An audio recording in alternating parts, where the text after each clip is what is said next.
Experiment, we're going to be looking at the Coriolis effect. The Coriolis effect is really a pretty cool thing. It's the result of the Earth rotating.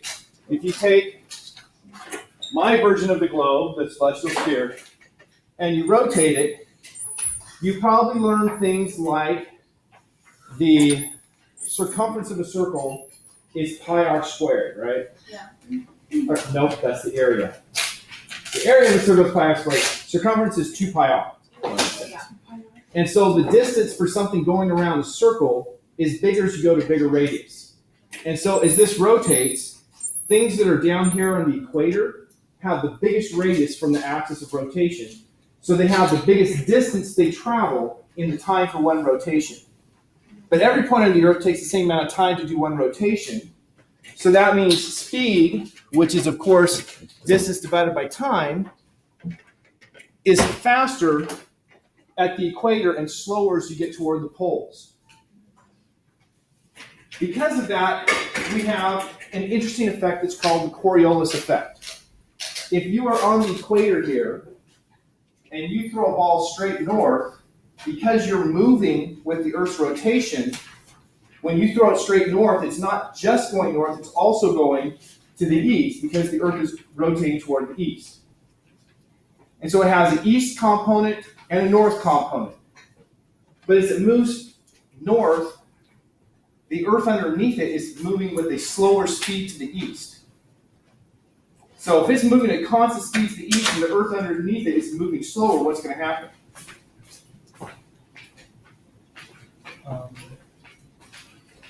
Speed up. Well, let me try to draw a picture.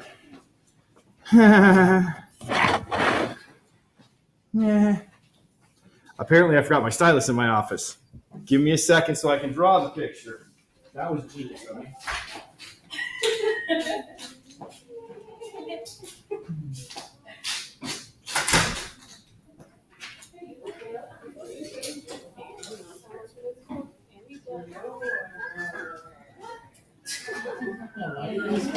Why did I spend $100 on this book? All right, got the stylus. So we have, here's the globe, you're at the equator, you throw the ball north, but because of the Earth's rotation, it has a velocity to the east and a velocity to the north. And as it goes farther north, the Earth's velocity toward the east gets slower and slower. So compared to the surface of the Earth, as the ball goes north, is it going the same speed as the ground underneath it to the east, faster or slower? Faster. The longer arrow means faster. So that ball is going to be compared to the Earth underneath it, traveling faster to the east as it goes north. It's not actually going faster. It's just compared to the Earth. And so the path that it will take, as seen on the Earth's surface, is going to curve like that. Now, the ball is really going in a straight path. The true path of the ball is like this. But because of the Earth's variable speeds, depending on what your latitude is, compared to the surface of the Earth, is curving east. Now, that's really important to weather. Any luck? Yeah. Oh, good. Okay, now I can tell you what we've been worried about. You probably have all noticed that you don't have a score for sensing pH. Oh. Yes. Well, we just discovered where we have the copies of that so we can put the scores in. I've been a little panicky. The next step was to ask you all to turn it back in, but if somebody didn't still have it, then what do we do? But we got it, so we're good. Okay, Brittany Renee had the solution. So this thing is called the Coriolis effect. And how does it affect things? Well, you guys probably saw today that the United States dropped a huge, huge, huge bomb, the one they call the mother of all bombs on Afghanistan. It's the largest bomb we have, short of nuclear bombs. Well, in firing missiles, probably more applicable actually to the bombing of the Syrian airstrip 2 weeks ago, Those missiles, as they travel and change latitude, they're also going to have a curvature with respect to the Earth. So in aiming things that are going a distance like a missile, you have to take into account how the Earth is going to rotate underneath it so that you make it so it ends up where you want. Or for this physics class, well, physics, right now, geology, class, air. We have air, and where is it typically hot on Earth? Near the equator. So near the equator, it's hot, and we learned that hot air then is going to be expanding, becomes less dense. What does that less dense air do? Floats up. Now, as it floats up, it's going to either go north or south. Very little air ever crosses from the northern hemisphere to the southern hemisphere or vice versa. But it will go either north or south. And so if you're looking at the air is going up, and then some goes like that and some goes like that. Now, as the air goes up, the air pressure is dropping. And so the pressure of that air drops, and as the pressure drops, it undergoes what we call adiabatic cooling. It gets colder. Air has water in it, and the amount of water it can hold depends very strongly on the temperature. So is that water that's near the tropics, there's a lot of water. You have hot, moist air going up. It gets cold and it can't hold all that water anymore. What happens when the air has more water than it can hold? It rains. So you have a lot of rain there where that hot air is going up because it cools and drops out the water. So then you have dry air that's going north or south. Well, that dry air falls down, and it falls down at somewhere around 30 degrees north or 30 degrees south. And when it falls down, comes down toward the Earth, gets compressed, what's going to happen to its temperature is it's getting compressed. It heats up. Just the opposite of when it expanded. So now you're going to have hot air, but it doesn't have any moisture because it dropped it out. Hot, dry air hitting the Earth. What's that hot, dry air going to produce on the Earth? It's not going to produce rain, right? What do we call places without rain? Deserts. So you tend to have deserts at those places where the air is coming down. These latitudes, by the way, are called horse latitudes. I had known that before, but I did not know why they're called horse latitudes. When the air gets down there, of course, it's going to either go this direction or this direction. And what you don't have is a general blowing wind. Because you don't have a general blowing wind, if you sail your ship through those horse latitudes, you get becalmed. You don't have any wind to blow the ship anymore. And if you don't have any wind to blow your ship, according to our textbook, you have to resort to doing things like eating any horses you have on your ship. And that's why they call it the horse latitudes. Interesting story. Then if it goes this way, it'll go like that. Of course, it goes the other way. It's going to go, and we have further convection cycles that are going around the Earth.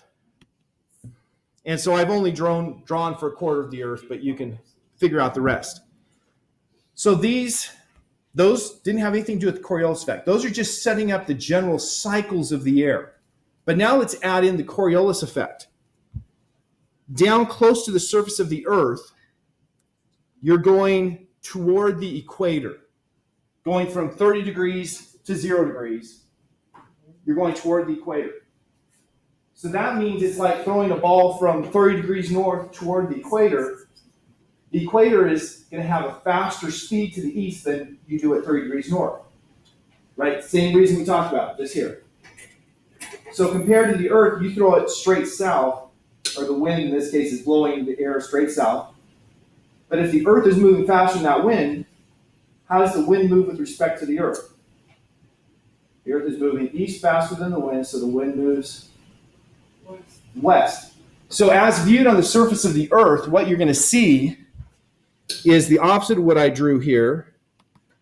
You're going to see wind that blows like this.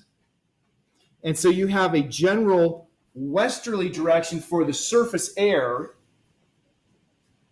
if you are between 30 degrees north of the pole of the equator and 30 degrees south of the equator. Because in the south, everything's going to work the opposite because it's about going toward the equator.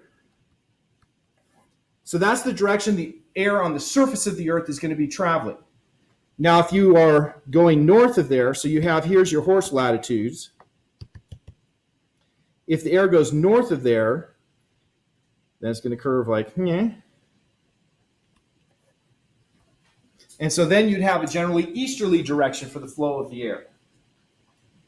So we have these interesting air patterns that are caused because of the Coriolis effect. And that's what we're going to be looking at specifically in lab today. Now, there's one last thing I want to talk about this, and that is how many people have taken an airline flight that's a long distance, like, from here to China? Okay, we have London. Yeah, that's good. Have you noticed that it takes a different amount of time going from here to there than coming back? Did it strike you as odd that it's not the same time both ways?